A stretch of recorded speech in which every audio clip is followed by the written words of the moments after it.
Hi, I'm Steve and welcome back to my channel. In this video I'm going to be replacing the front brake shoes.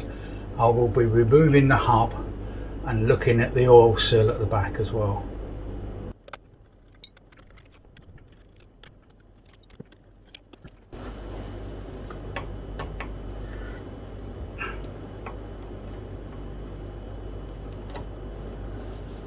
Right, before I attempt to remove the drum, I adjust the brake shoes, loosen them. So I just turn it. I turn it this way to loosen them. Same with this one here.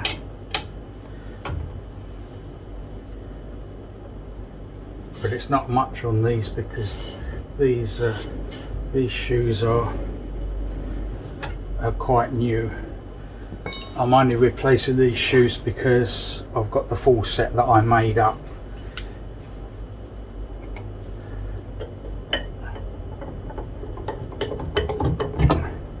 These can be difficult to get off, but luckily this hasn't rusted at all. When they get rust, obviously they can be a right job to get off.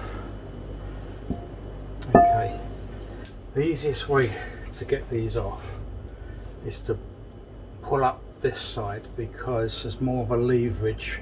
The distance between there and there is shorter than there and there, so it's easier to do it because these springs are attached to the back plate, not like the rear ones. The rear ones were attached to each other, so unfortunately there isn't a bit of metal here to grab onto, so just got to put this cloth on there like that.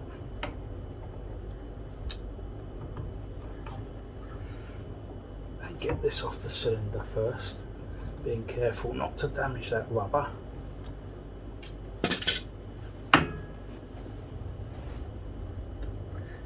And then do the other side.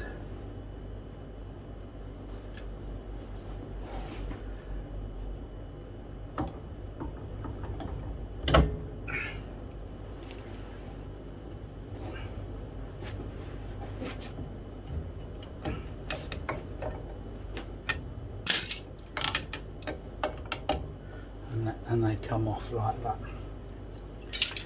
Quite easy. So you don't really need to remove these springs at all. They stay in there, but I will remove it. And then I do the opposite on the other side.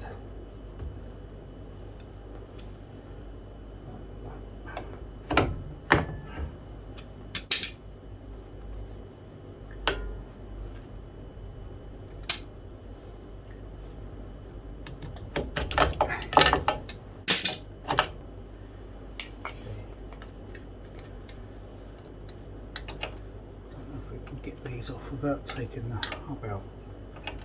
Probably, no, we can't do that. Right.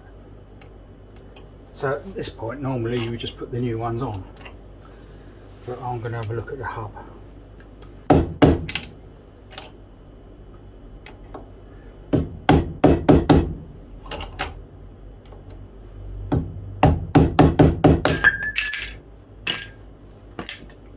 There's taper bearings in here, and they're held on with this Consul nut and a split pin going through there. So it's just a matter of bending that split pin back like that.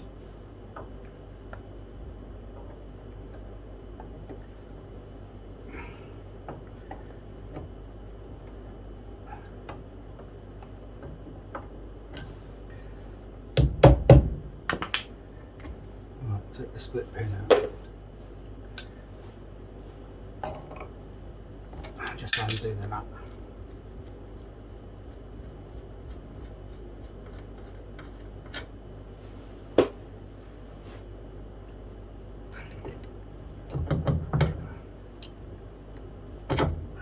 Okay. Right, so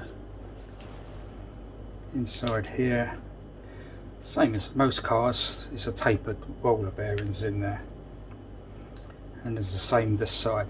Now the reason I've taken this hub off is because I've only just realised in the last year or so that these leather type oil seals need to be soaked before they're put in, because they go hard.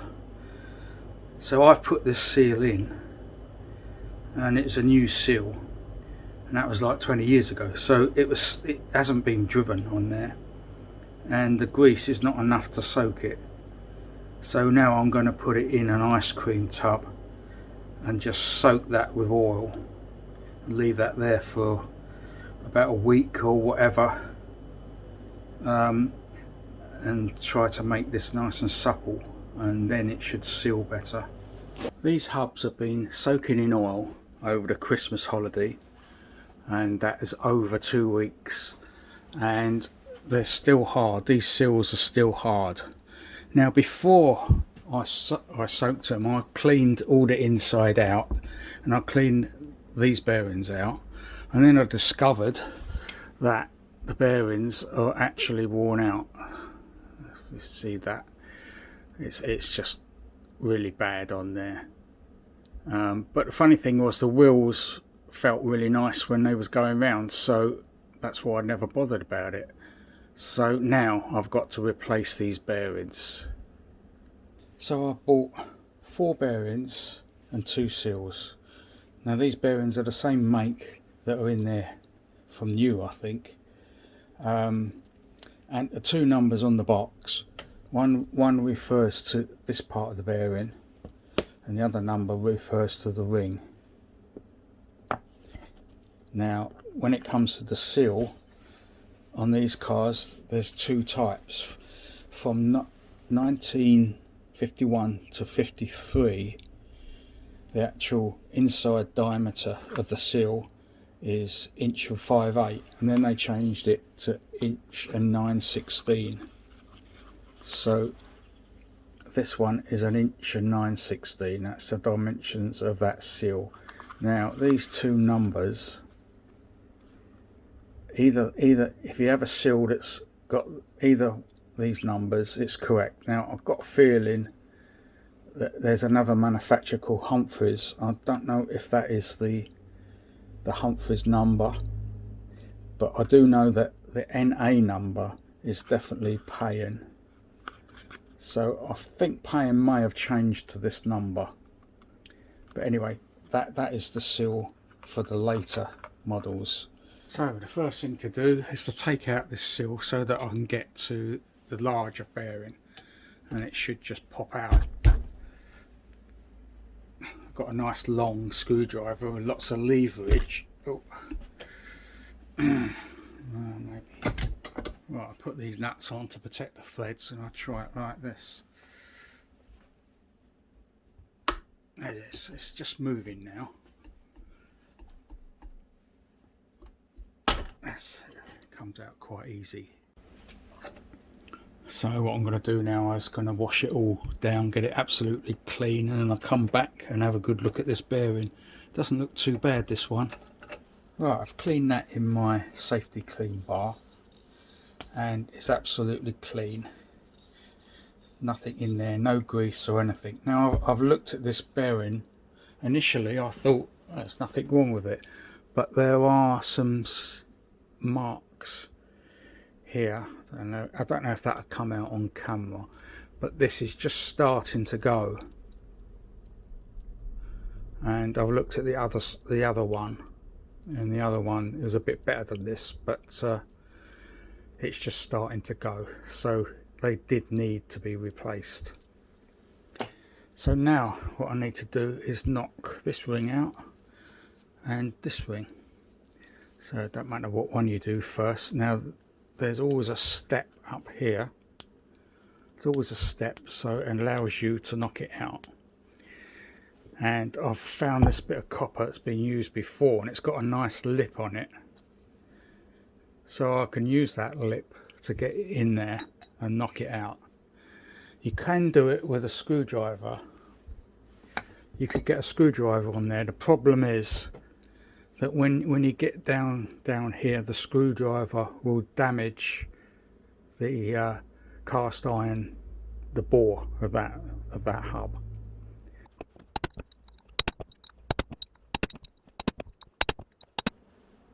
Right, now it's level.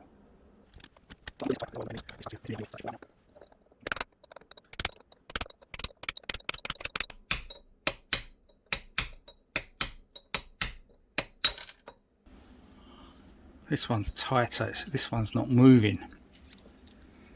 I could heat this up.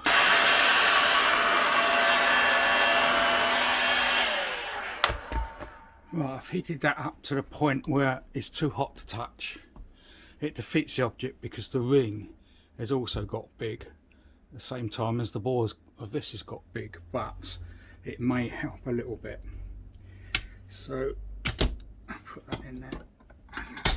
I've also filed a square edge on there, so it should go a bit better.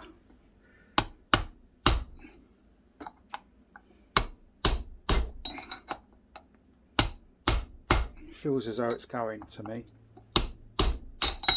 Let's have a look. Yeah, because the line, I drew a line in there so I can see it has moved.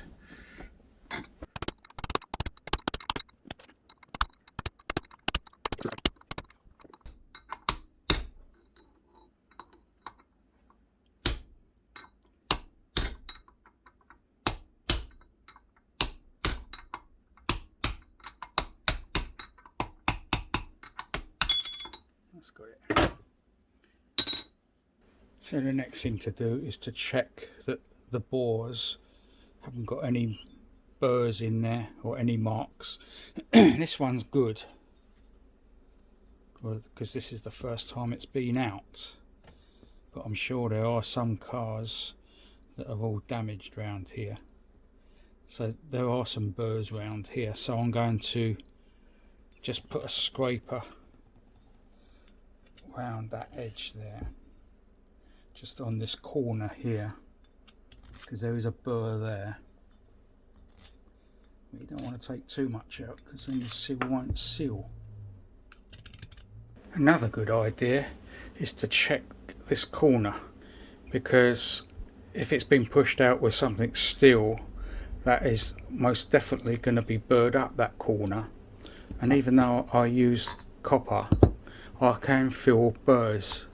You probably can't see them, but I can feel burrs all the way around there. So I found this stone, and it's difficult to do it on camera. I'm just going to go all the way around with this stone and deburr. I can't do this on camera. I've gone round that corner all the way around like that with that stone, like that, and I did the same this side. So now I know when I fit them, that face and that face are going to be parallel, so the bearings are going to be completely in line. And if you haven't got a stone, you can use anything that is harder than cast iron. Cast iron is quite soft. You could even use an old screwdriver or a hacksaw blade or anything to go around that corner to take them burrs off, because I'm almost certain that most cars will have little burrs on there. And it's caused by when you remove the outer bearing. So now I'm going to heat this up. This will stay cold.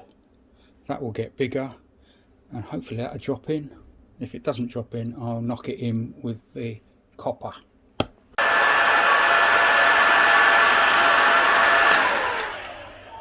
That's been on there for a good 5 minutes, and I just can't touch it. Now I'm going to try to drop it in, see if it goes.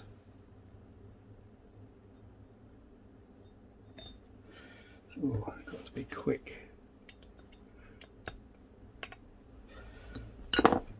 No. Because what happens is the ring heats up as soon as it touches the cast iron, it heats up. Now I'm lucky I found that. So, oh, that's going in okay.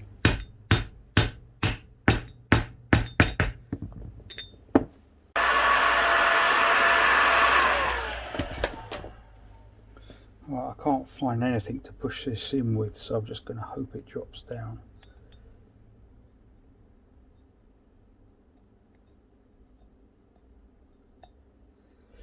Which it's not.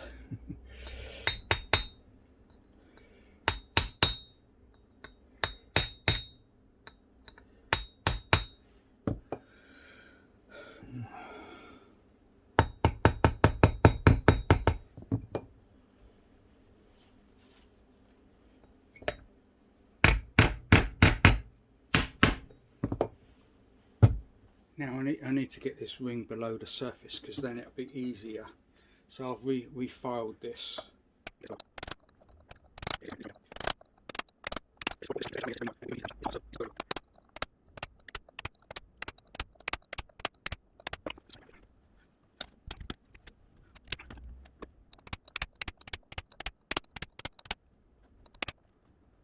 Right, this is no good because I can get that in there. That's a 2 thou feeler. So some more knocking is needed.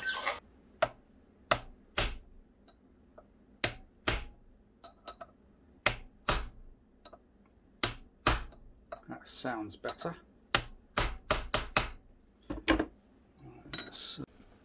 Okay, so try to feel it again, and that's good. That doesn't go in.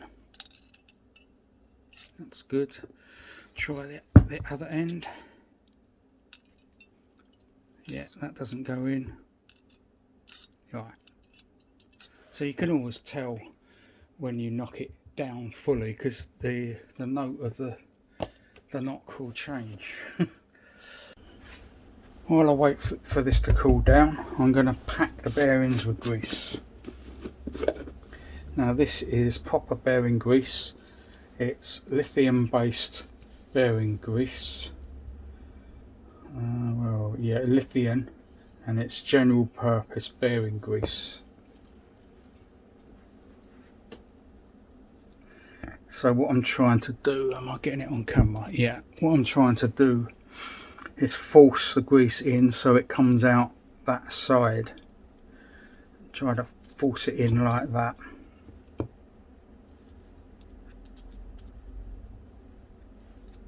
So the whole cage is full of grease.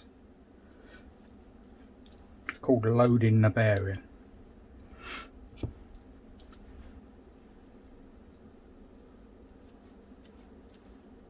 Yeah, starting to come through the other side.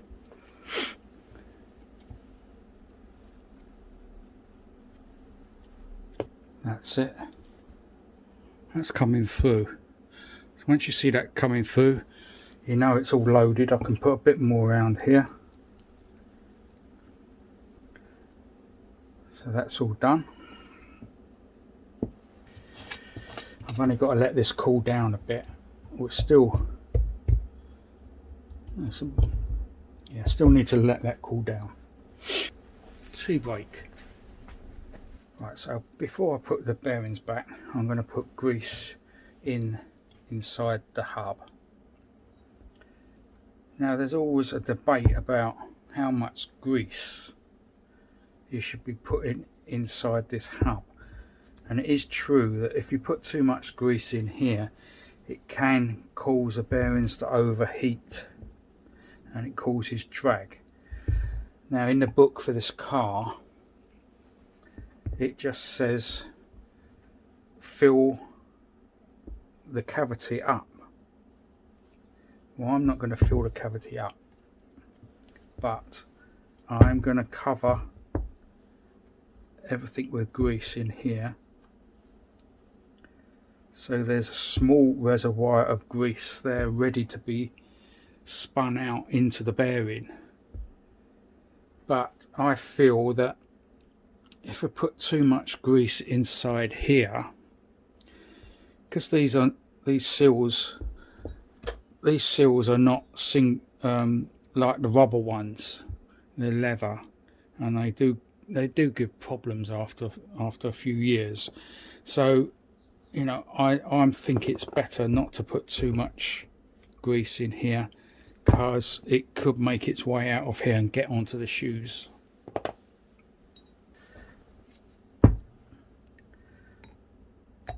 So put that in like that. That's good, and then we'll fill this up like this.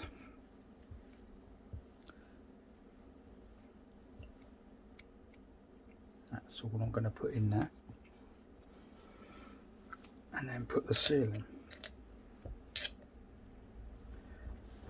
Now I think might help. That might help. That's the old bearing. That might help to push it in.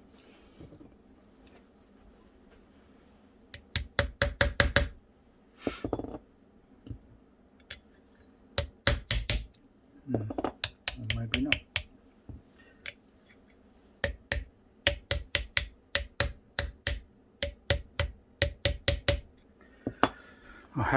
This is the only thing I could find that would cover the whole bearing, so I might try this.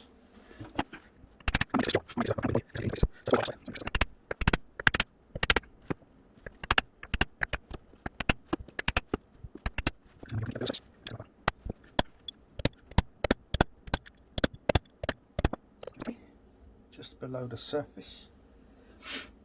Try a bigger hammer.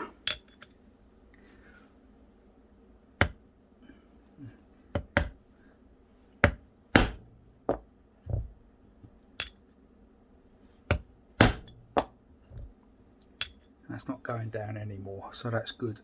Right, so that's that done.